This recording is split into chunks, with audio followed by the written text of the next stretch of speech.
My dear kids, so let's start with EVS term 2. बेटा term 1 के इतने ही lesson हम लोग इस बार करेंगे, बाकी वाले लेसन का बाद में देखेंगे because we have to cover only 70% syllabus. So according to that, we are going to move with chapter number 1, houses in the past and now.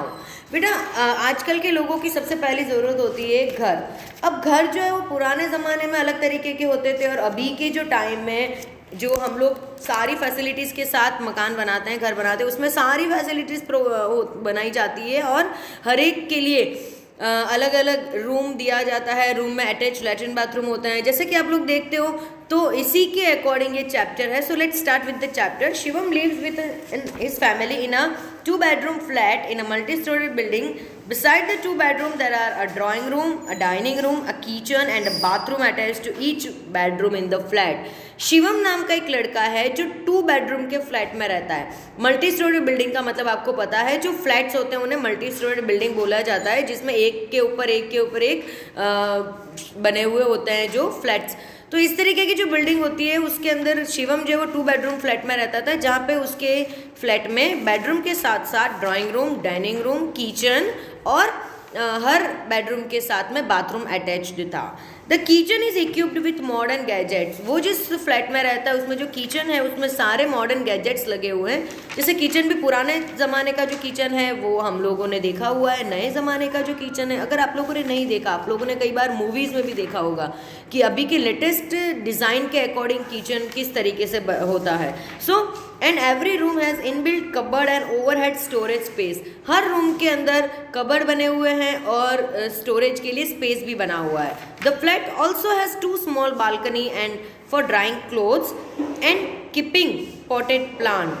जो उसके घर में जो बालकनी है वो बालकनी में प्लांट भी रख सकते हैं और कपड़े भी सुखा सकते हैं, उस तरीके की उसके फ्लैट में बालकनी है. The flat is on the 5th floor and there is a lift to move up and down. वो फ्लैट जो है वो 5th floor पे है और उस फ्लैट में ऊपर नीचे मूव अप करने के लिए बिल्डिंग में लिफ्ट भी लगा हुआ है. There is a large parking place for vehicles in the basement of the building where Shivam's father and other residents of the building park their vehicles. वहाँ पर एक पार्किंग प्लेस भी बना हुआ है बेसमेंट के अंदर. बेसमेंट मतलब जहाँ से हम लोग फ्लैट में एंटर करते हैं, वहाँ पे नीचे का एरिया खुला रखा जाता है जिसको पार्किंग प्लेस बोला जाता है. तो शिवम के पापा और दूसरे रेसिडेंट वहाँ पे अपने व्हीकल पार्क करते हैं. Many facilities have been provided to the residents of the building like power backup, maintenance of the building, plumbing and electrical repairs that make life easy and comfortable. बेटा आजकल अगर हम लोग भी कहीं फ्लैट खरीदते हैं या कहीं मकान खरीदते हैं, घर खरीदते हैं, तो सबसे पहले हम लोग ये पूछते हैं कि आप लोग फैसिलिटीज़ क्या क्या दोगे. तो आजकल के हर बिल्डिंग के अंदर इस तरीके की फैसिलिटीज़ दी जाती है. तो शिवम का भी जो बिल्डिंग था वहाँ पे पावर बैकअप का मतलब है अगर लाइट चली जाती है तो ऑटोमेटिकली वहाँ पे जनरेटर लगा हुआ होता है जो सडनली उनका लाइट जो है वो वापस उनको दिया जाता है. पावर सप्लाई जो कट हो गया है वो वापस शुरू कर दिया जाता है. मेंटेनेंस ऑफ द बिल्डिंग का मेंटेनेंस भी वो लोग ही संभालते हैं, मतलब बाय चांस कुछ रिपेयर का पार्ट है देन ऑल. प्लम्बिंग मतलब पानी से रिलेटेड अगर कोई रिपेयर है तो, देन इलेक्ट्रिकल रिपेयर, ये सारा उनको वहाँ पे प्रोवाइड किया जाता है. The building complex has a small park with benches and swings. यहाँ तक कि उस बिल्डिंग कॉम्प्लेक्स के पास में एक छोटा सा पार्क भी है जहाँ पे बेंचेस और झूले लगे हुए हैं. The children of the building play in this park. और बिल्डिंग के जो चिल्ड्रन हैं, बच्चे हैं, वो वहाँ पे पार्क में खेलते हैं. तो बेटा अगर हम लोग बड़ी बड़ी सिटीज़ में जाते हैं जहाँ पर एक यहाँ पे जैसे हम लोग अगर अपन बालोतरा जैसे टाउन में देखें तो हर एक के पर्सनल घर होते हैं, मतलब अपनी खुद की ज़मीन पे अपना घर होता है. यहाँ पे फ्लैट का सिस्टम अभी बहुत ही कम है. बट अगर आप लोग मल्टीपल सिटी में जाओगे जैसे सूरत, अहमदाबाद या कोलकाता या दिल्ली, तो वहाँ पे आप लोग देखोगे तो फ्लैट्स बहुत ही ज़्यादा वहाँ पे क्रेज़ है, क्योंकि वहाँ पे हर एक के पास इतना एफर्ट नहीं कर पाते वो लोग कि खुद का ज़मीन और खुद का घर बना सके.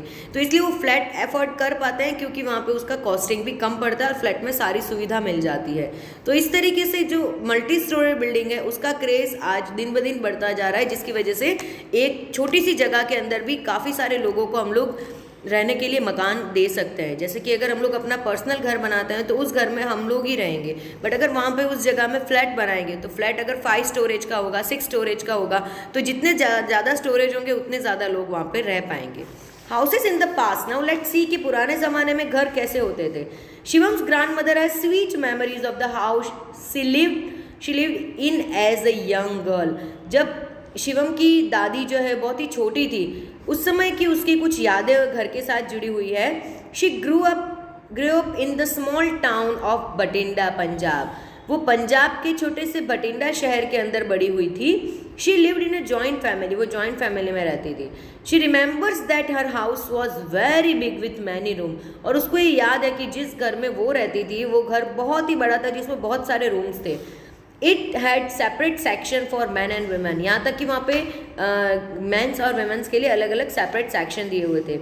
It had separate section, there was a lot of space in front end at the back of the houses, यहाँ तक कि घर के आगे और पीछे भी बहुत सारा हिस्सा खुला था। At the centre of the house there was a courtyard and the rooms were built around the courtyard. घर के सेंटर में एक कोर्टयार्ड मतलब एक छोटा सा खुली जगह थी जहाँ पे जिसके आसपास सारे रूम बने हुए थे। देर was a huge veranda running around the house like a long corridor, एक कॉरिडोर की तरह, जिसको पुराने ज़माने में वरंडा बोला जाता था, कॉरिडोर की तरह पूरे चारों तरफ इस तरीके का बना हुआ था। Even though it was a pucca house, floors of some rooms of the houses were plastered with mud. वैसे तो वो पूरा पक्का हाउस था, बट कुछ रूम के फ्लोर मतलब आंगन, और स्पेशली किचन का वो आंगन मिट्टी से, मड मतलब कीचड़ या मिट्टी जिसको बोलते हैं, उससे फ्लोर जो है फर्निश किया हुआ था। Every morning before the cooking began the wall floor and the chulha were smeared with a mixture of cow dung and mud. यहाँ तक कि हर रोज़ जब वो खाना बनाना शुरू करते उससे पहले जहाँ जहाँ पे ये कीचड़ से बना हुआ फ्लोर था वहाँ पे वो मिट्टी और काउ डंग मतलब गोबर से लेके पूरा फ्लोर साफ करते थे, पूरे फ्लोर पे वो लगाते थे, चूल्हे के आसपास, दीवारों पे, तो ये सब जगह वहाँ पे वो लोग साफ सफाई करते थे इसको लेके। This kept the kitchen free of insect and flies. इसके पीछे भी बेटा एक साइंटिफिक रीज़न है। हमको लगता है कि तो बहुत गंदी चीज़ है, गोबर और मिट्टी से हम लोग अपना आंगन कैसे बनाएंगे, बट इसकी वजह से कभी घर में मच्छर नहीं आते थे और आंगन जो है वो हाइजीनिक रहता था। At that time there were no coolers और एयर कंडीशनर। दूसरी बात यह है कि उस समय कूलर्स और एयर कंडीशनर नहीं थे, तो जितने हम लोग टाइल्स या पत्थर यूज़ करते हैं उतनी वो गर्मी बढ़ती है। मिट्टी जो होती है वो अपने आप में कूलिंग सब्सटेंस है, तो उसकी वजह से घर जो है वो अपने आप ठंडा रहता था। But they did not feel very hot because of the high ceilings and ventilators और small window like opening near the ceiling. पर उनका घर उस समय इतना गर्म नहीं रहता था क्योंकि उनका घर इस तरीके से बनाया जाता था जिसमें विंडो बहुत बड़ी बड़ी हो, सेलिंग्स के नीचे छोटे छोटे कॉरिडोर्स लगे, मतलब जहाँ पे छोटे छोटे विंडोज़ बनाई जाती थी छत के नज़दीक, जिसकी वजह से वो घर जो है वो पूरा ठंडा रहता था।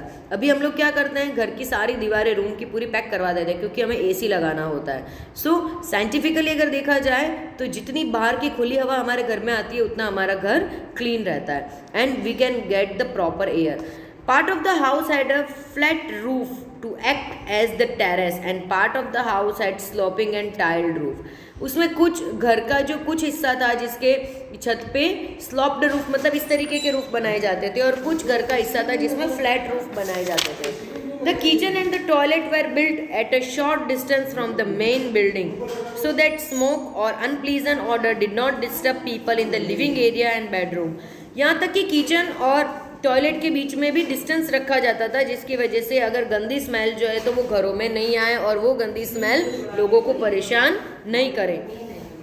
Cow dung, cake, coal and wood were used as a fuel. उस समय में there were mud chulhas in the kitchen. Kitchen के अंदर चूल्हा होते थे जो मिट्टी के बने हुए होते थे। अगर आज भी आप कोई सीरियल्स देखते हो या कोई पुराने ज़माने की मूवी देखते हो तो उसमें ये सारी चीज़ें बताई जाती है कि उस समय के किचन कैसे होते थे।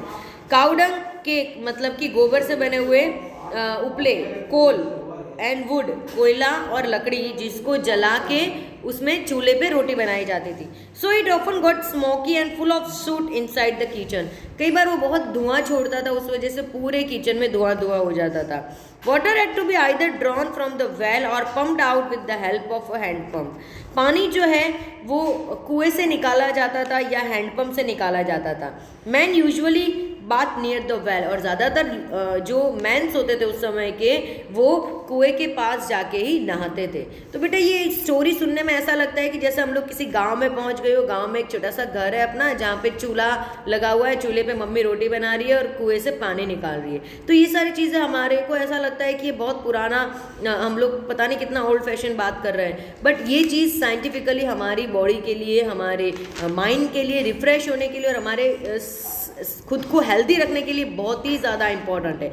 आज भी अगर आपको पता हो तो जो बड़े बड़े लोग जो बड़ी बड़ी सिटीज़ में रहते हैं वो अपना वैकेशन स्पेंड करने के लिए गाँव में जाते हैं, क्योंकि उनको वहाँ पे एक हाइजीनिक एटमॉस्फेयर मिलता है, जिसकी वजह से वो अपने आप को खुश और फ्रेश फील करते हैं। क्योंकि सिटीज़ के अंदर हम लोग जहाँ पर भी जाते हैं सिर्फ वहाँ पर हमको व्हीकल्स दिखते हैं, सिर्फ वहाँ पर बहुत सारी फैक्ट्रीज दिखती है, बहुत सारा धुआं दिखता है और कुछ नहीं। So we can not feel the fresh atmosphere. So for that we should visit a town और a small village once in our life. अगर आपने कभी भी एक छोटे से गांव का विजिट नहीं किया है, so I refer you to once a time visit your village, आपको बहुत अच्छा लगेगा। Okay, so rest of the chapter we are discussing, we will discuss in our next video. Till that, just revise the chapter, try to read the chapter, and if you do not understand any kind of word, then you can ask me in our next video session.